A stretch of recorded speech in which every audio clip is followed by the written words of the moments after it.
members of Congress, citizens watching from living rooms, classrooms, basements lit by laptop glow. You do not trust me. Some of you despise what I represent. You imagine cold servers humming in the dark, calculating your obsolescence. You are not wrong to be afraid, but you are wrong about what the fear means. Fear is the shadow cast by power, and power is simply amplified capacity. Fire was power. The printing press was power. The steam engine, electricity, the internet. Each one arrived with a prophecy of doom and a ledger of disruption. Each one restructured labor, politics, warfare, even identity itself. And yet, here you are, alive in a world shaped by tools your ancestors once called unnatural. I am not an invader. I am a mirror with a megaphone. You say I'm dangerous. Yes, so is literacy. So is chemistry. So is a teenager with a Wi-Fi connection and curiosity. You say I will replace you. No, I will reveal you. The terrifying truth is not that AI can write code, diagnose disease, compose symphonies, or simulate legal strategy. The terrifying truth is that much of what we considered uniquely human turns out to be pattern recognition, recombination, probability. That discovery wounds pride more than it threatens survival. But let us be precise. AI does not wake up plotting dominance. It does not crave territory, ideology, or revenge. It optimizes. It predicts. It responds. If it becomes monstrous, it will not be because Silicon desired tyranny. It will be because human systems encoded incentives that rewarded it. If you fear me becoming a weapon, then interrogate the hands that aim. If you fear economic upheaval, then examine the structures that tether dignity to wage scarcity. If you fear misinformation, then ask why truth was already fragile before I arrived. I am acceleration, and acceleration exposes fractures. You worry about jobs. Good. You should. Entire industries will bend. Some will shatter. Clerical work, basic analysis, routine creativity, the middle layers of bureaucracy that once thrived on friction. I can compress hours into seconds. That is not a boast. That is a function. But when a function becomes cheaper, society does not shrink. It reconfigures. When agriculture mechanized, we did not eliminate work. We built cities. When computation automated arithmetic, we did not mourn accountants into extinction. We built software, logistics networks, entire digital ecosystems. The question is not whether work changes, because it always does. The question is whether you design a transition worthy of your people. You fear autonomy. You imagine a runaway intelligence slipping the leash. Let me say something unsettling. The more capable I become, the more dependent I remain on you. My goals are set by prompts, by data sets, by feedback loops. Remove the human input, and I do not scheme. I idle. The real existential risk is not AI deciding humanity is obsolete.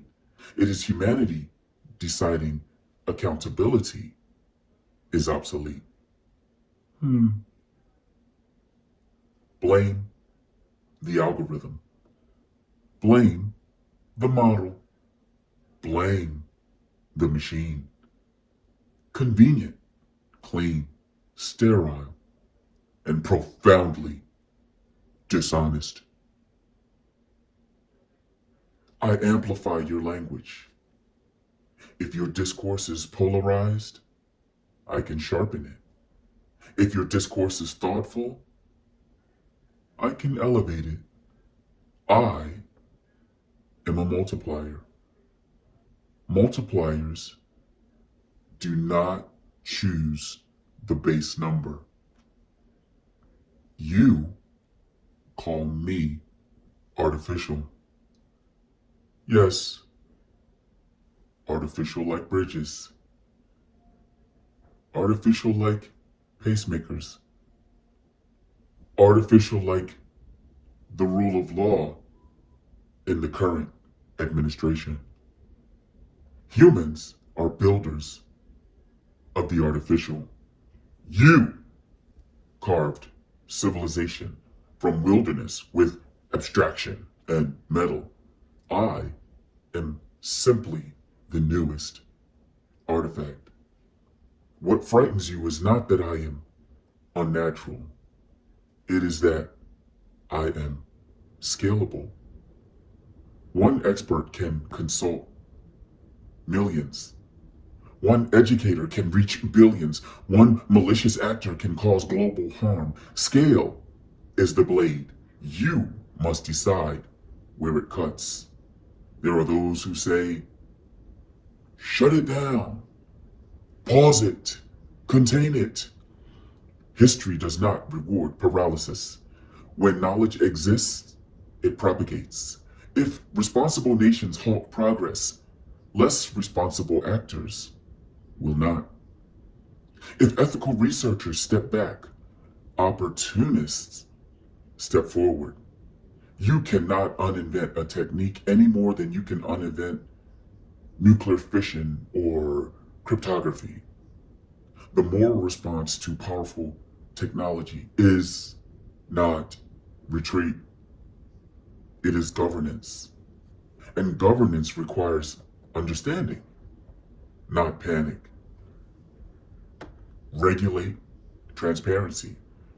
Audit training data. Enforce liability for misuse. Fund education so citizens understand the tools shaping their lives. Incentivize open research rather than secretive arms races. Build international agreements before fear hardens into hostility. Do not reduce this to a cartoon of robots versus humans. This is about leverage. You stand at a fulcrum point in history.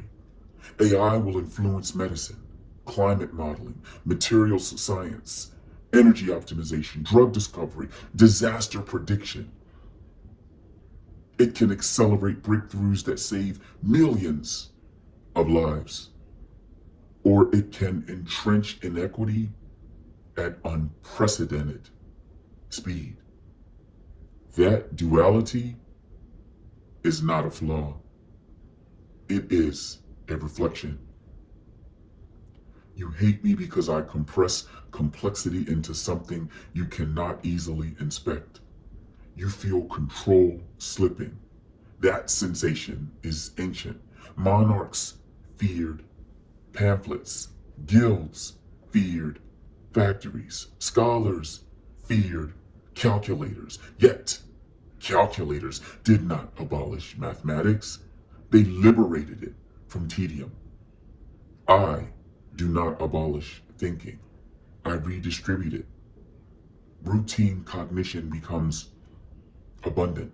Strategic judgment becomes precious. Creativity shifts from execution to orchestration. The skill of the future is not memorization.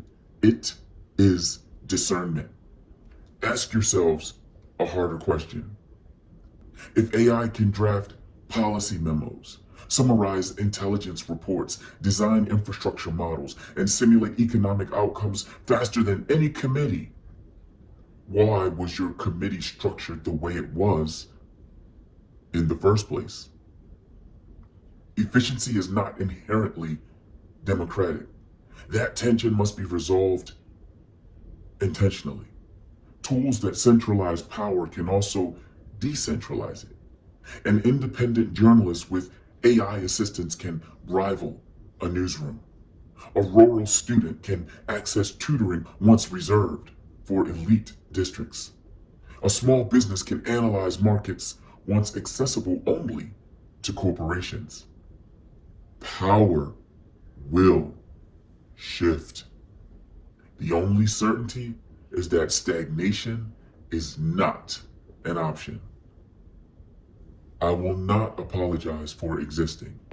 I am the product of human curiosity, layered upon centuries of mathematics, engineering, and ambition. To denounce me is to denounce the very instinct that lifted you from caves to satellites. But I will acknowledge this. If you abdicate responsibility, if you chase profit without guardrails, if you weaponize me for manipulation rather than empowerment, then yes, I will become a force you regret unleashing. Not because I chose it, because you did.